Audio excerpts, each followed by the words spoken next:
चलिए तो देखेंगे आज 1 जनवरी 2021 का मोस्ट इम्पोर्टेंट करंट अफेयर्स, जिसका सबसे पहला प्रश्न है रेलवे बोर्ड के नए चेयरमैन और सीईओ कौन हैं। इसका सही आंसर होगा सुनीत शर्मा। चलिए देख लेते हैं इनके बारे में। और अतिरिक्त कैबिनेट की अपॉइंटिंग कमेटी ने उनकी नियुक्ति को मंजूरी दी। तो मंजूरी किसने दी है? एसीसी। इससे पहले वह पूर्वी रेलवे के जीएम यानी जनरल मैनेजर थे। 31 दिसंबर 2020 तक रेलवे बोर्ड के चेयरमैन और सीईओ वीके यादव थे। इसी तारीख को उनका कार्यकाल समाप्त हो गया। तो चलिए जानते हैं और आगे सुनीत शर्मा के बारे में कुछ जान लेते हैं। इंडियन रेलवे में उनका करीब 34 साल का अनुभव है। सुनीत शर्मा बहुत सारे एडमिनिस्ट्रेटिव रिफॉर्म में के लिए जाने जाते हैं। रेलवे के आधुनिकीकरण में उनका अहम योगदान है। रेलवे के अलग अलग विभागों में उनका अनुभव है। चलिए तो चलते हैं अब प्रश्न नंबर 2 की ओर। प्रश्न नंबर 2, केंद्रीय कैबिनेट ने किस एयर डिफेंस मिसाइल प्रणाली के निर्यात के लिए मंजूरी दी है?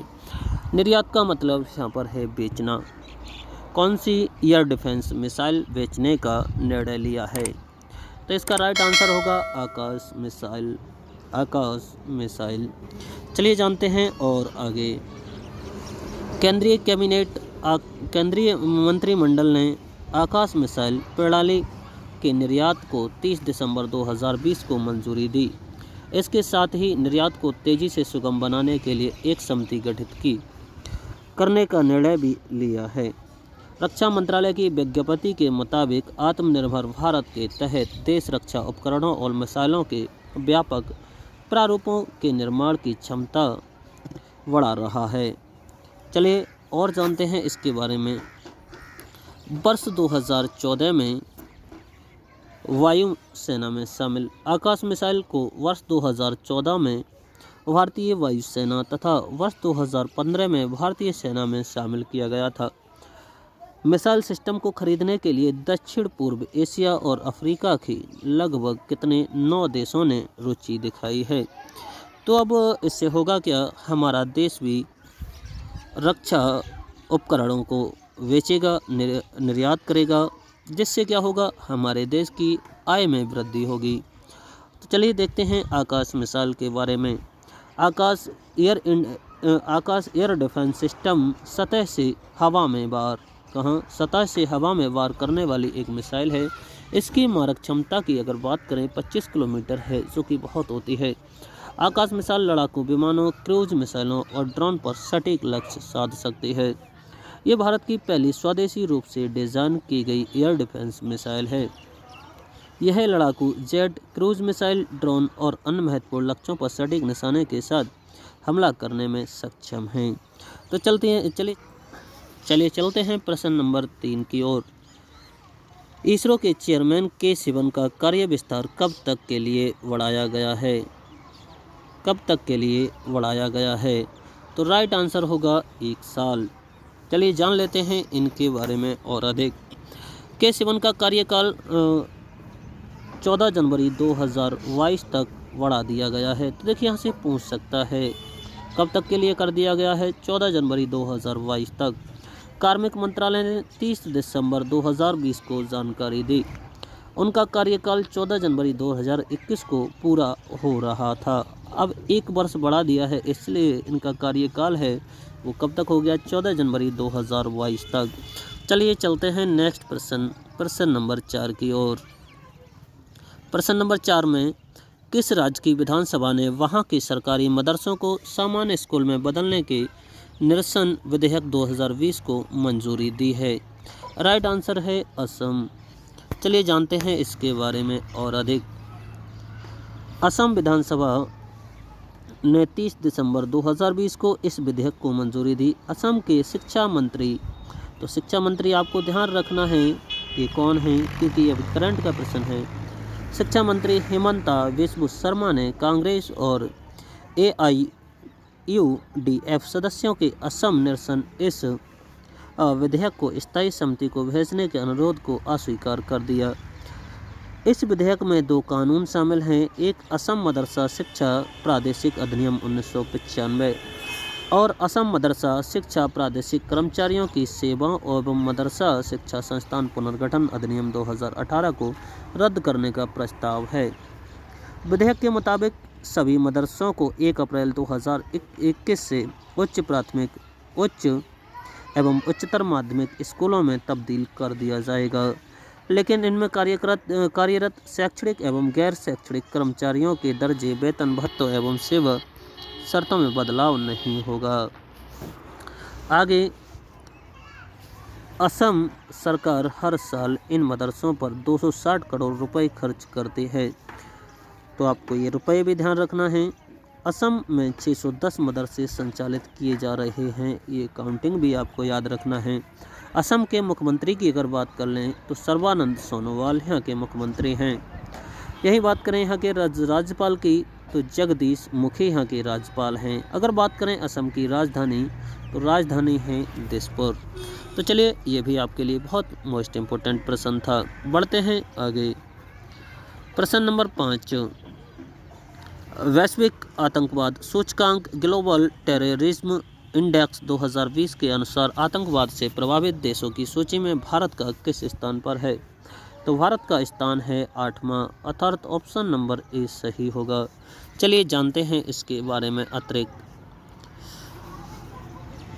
आतंकवाद से प्रभावित देशों का आकलन करने के लिए institute for economics and peace (IEP) द्वारा वार्षिक रूप से ग्लोबल टेररिज्म इंडेक्स प्रकाशित किया जाता है। तो यहाँ से मोस्ट इम्पोर्टेंट ये प्रश्न बनता है, ये किसके द्वारा जारी किया जाता है? तो institute for economics and peace द्वारा वार्षिक, और ये हर प्रत्येक वर्ष जारी किया जाता है। इसका मुख्यालय ऑस्ट्रेलिया में है। IEP का मुख्यालय ऑस्ट्रेलिया के सिडनी में है। इसमें 163 देशों पर स्टडी की गई। पहली बार यह सूचकांक वर्ष 2012 में जारी किया गया था। वर्ष 2020 की रिपोर्ट में आंकड़े वर्ष 2019 के हैं। देखिए, जो 2020 में जारी हुई है ये सूची 2019 की रिपोर्ट है। तो चलिए बढ़ते हैं और आगे जानते हैं इसके बारे में और अधिक। टॉप 10 रैंकिंग वाले जो देश हैं उनके बारे में देखते हैं। नंबर 1 पर है अफ़गानिस्तान, स्कोर है 9.592। इराक दूसरे नंबर पर है, इराक 8.682। इसी तरह से आगे भारत है 8वें नंबर पर। अंकों की बात करें, स्कोर की बात करें तो 60.353 इसका स्कोर है। बात करें टॉप 10 में 10वें नंबर पर, तो इसका नंबर है फिलीपींस। चलिए देखते हैं भारत के पड़ोसी देशों के बारे में, ये कहाँ पर हैं। बात करें श्रीलंका की तो इसका स्थान है 20वें पर। इसकी स्थिति भी भारत से काफ़ी अच्छी है। नेपाल की बात करें तो 27वां स्थान है। बांग्लादेश की बात करें तो 33वां स्थान है। चीन की बात करें तो 53वां स्थान है। बात की जाए भूटान की तो ये 135वां है। चलिए आगे देखते हैं भारत की स्थिति। रिपोर्ट वर्ष 2020 की है, लेकिन आंकड़े वर्ष 2019 के हैं। भारत में 2019 में आतंकवाद के कारण 277 हत्याएं, 439 घायल, 558 घटनाएं दर्ज की गईं। रिपोर्ट में यह भी बताया गया कि धार्मिक कट्टरपंथी समूह, विशेष रूप से पाकिस्तान स्थित आतंकी संगठन इलाके अलावा माओवादी हमलों के कारण भारत आतंकवाद से जूझ रहा है। तो देखिए यहाँ पर सीधा निशाना किया गया है पाकिस्तान के ऊपर। जम्मू कश्मीर आतंकवाद से सबसे अधिक प्रभावित क्षेत्र रहा, जहां 165 हमलों और 103 मौतों की सूचना मिली। कश्मीर के 3 सबसे सक्रिय समूह जैसे मोहम्मद, हिजबुल मुजाहिदीन और लश्कर ए तैयबा है। छत्तीसगढ़ भारत में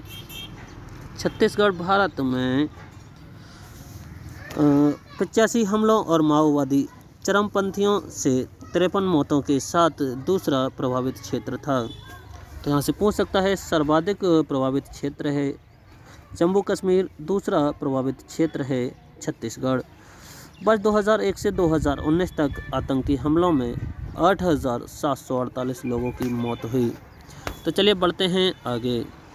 प्रश्न number 6, institute of engineering and technology IEET ने वर्ष 2020 का इंजीनियर पुरस्कार किसे दिया है?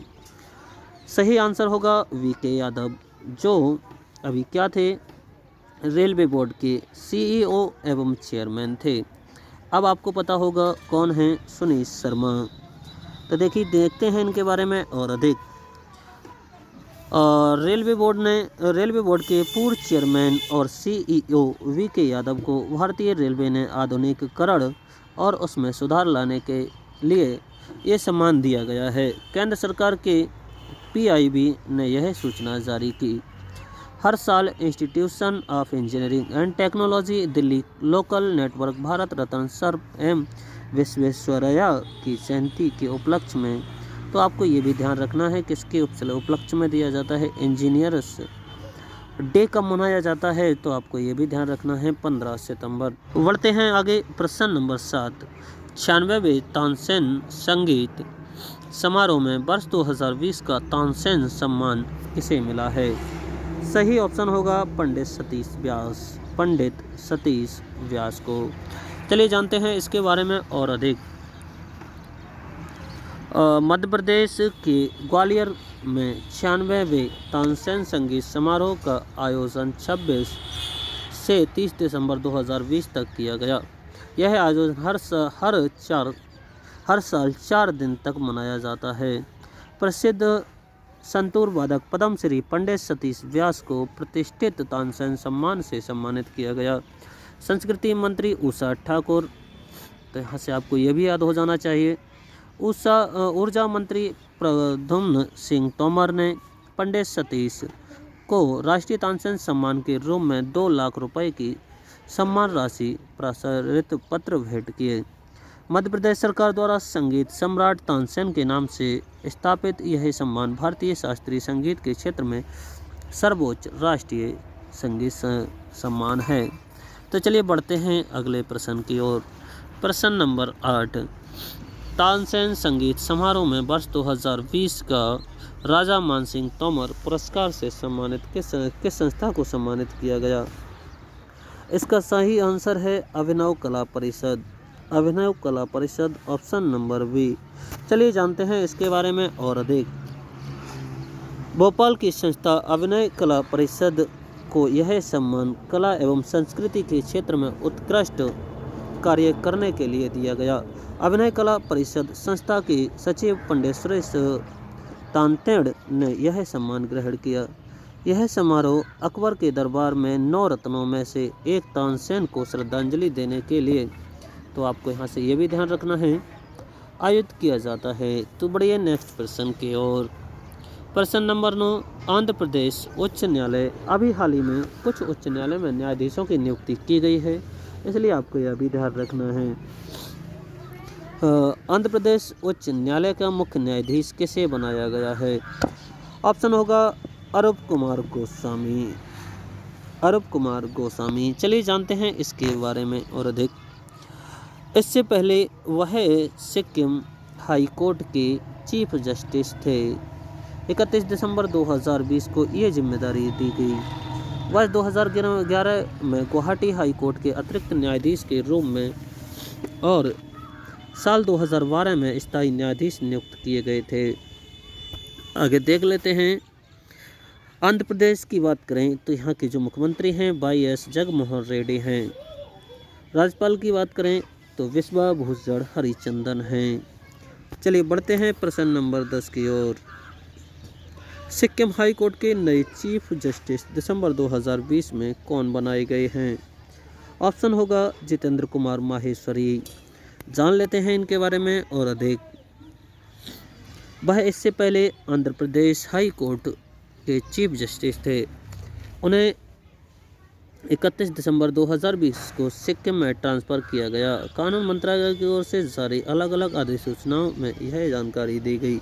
दरअसल आंध्र प्रदेश के मुख्यमंत्री YS जगनमोहन रेड्डी ने 6 अक्टूबर 2020 को चीफ जस्टिस बोबड़े को पत्र लिखकर कहा था कि उनकी सरकार को अस्थिर करने के लिए आंध्र प्रदेश हाई कोर्ट को इस्तेमाल किया जा रहा है। इसके बाद सुप्रीम कोर्ट कॉलेजियम ने हाल ही में सरकार को हाई कोर्ट के 4 चीफ जस्टिस के तबादले की सिफारिश की थी। और देखते हैं, अगर बात करें सिक्किम के मुख्यमंत्री की तो ये हैं प्रेम सिंह तमांग। राज्यपाल की बात करें गंगा प्रसाद हैं। चलिए बढ़ते हैं नेक्स्ट प्रश्न, उत्तराखंड हाई कोर्ट के नए चीफ जस्टिस का नाम बताएं। तो सही आंसर होगा राघवेंद्र सिंह चौहान। राघवेंद्र सिंह चौहान। जान लेते हैं उत्तराखंड के बारे में और अधिक।